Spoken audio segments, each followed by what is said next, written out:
We're at Omaha Burke High School here. Head coach Paul Limongi. Coach, first of all, you guys were kind of right there in the mix again last year. Just break down your season and kind of look ahead to 2020.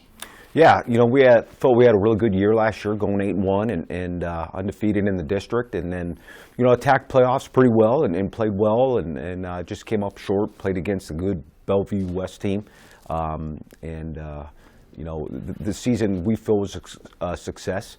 But we're looking forward to this year very much. And you kind of look ahead now. We're looking at some of your guys on your team, and every year you've kind of reloaded. 2 years ago you had two Power 5 guys, and Nick and Chris. Last year you had another one in Xavier, and now you've got another in Devin. It'd be the third year in a row of Power 5 guys at Burke. I don't know if that's ever happened here before in the history of the school. I mean, just talk about Devin and kind of the run you guys have been on here with players like him. Yeah, we feel very lucky and fortunate to have great athletes come through the school the last couple years, and we've had some before. These guys getting a lot of notoriety, and they're great players, and more importantly, they're great individuals, high character type guys that are always reaching to be the best, and we love having them. And with Devin, him getting a lot of playing time as a sophomore and doing well. We're expecting great things from him this year, even better than last year, and we know he's going to work hard and do what he can to be the very best he can be, and I think we got some other guys that are going to follow that lead, and like I said, we're excited about 2020. And having other players get recruited in the past, how much has it helped more eyeballs, say, get on Devin, where he's a sophomore and he's got as many Power 5 offers really as any kid in the state right now? Yeah, you establish those relationships throughout the years, and I think the good thing about at Burke, college coaches know what they're getting. They're getting good kids that play extremely hard, that are good in the community, and that are really programmed kids, in addition to their talent and skill level at football. So I think we got a pretty good reputation of getting kids into school, because I think we try to do things right, and they play the game the right way.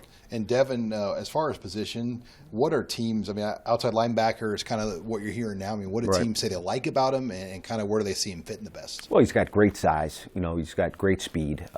He knows the game. He has got a great nose for the football, and he gets there in a hurry. And when he gets there, he brings a wallop, and that's what we love about him. And he can play a variety of positions, but I think as an outside backer, stand-up DN type deal is his best, coming off the edge. He could also, playing pass coverage, and he's good against the run. So he runs sideline to sideline. So we feel confident that he's going to take away one side of the field and then run down the guys on the other side. So we're excited to have him on that side of the ball. He's already got some offers already. I mean, what teams have been in the building thus far, and who do you hear from the most right now?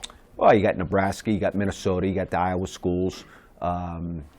They're probably Notre Dame was supposed to come when we had a snow day. So there's been a lot of the Midwest schools being here, and I think there's a handful coming next week. So it's been busy with traffic, and we're excited to have them and take a look at our athletes. And you got some really impressive young linemen as well.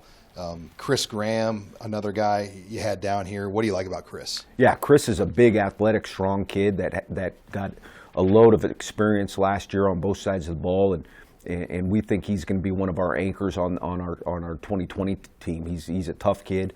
He's only going to get better, and I think he's hungry for success for next year to take this thing and go. And then another impressive lineman you have, Nolan, 6'2", 270, very good numbers in the weight room, a 310, 550 guy.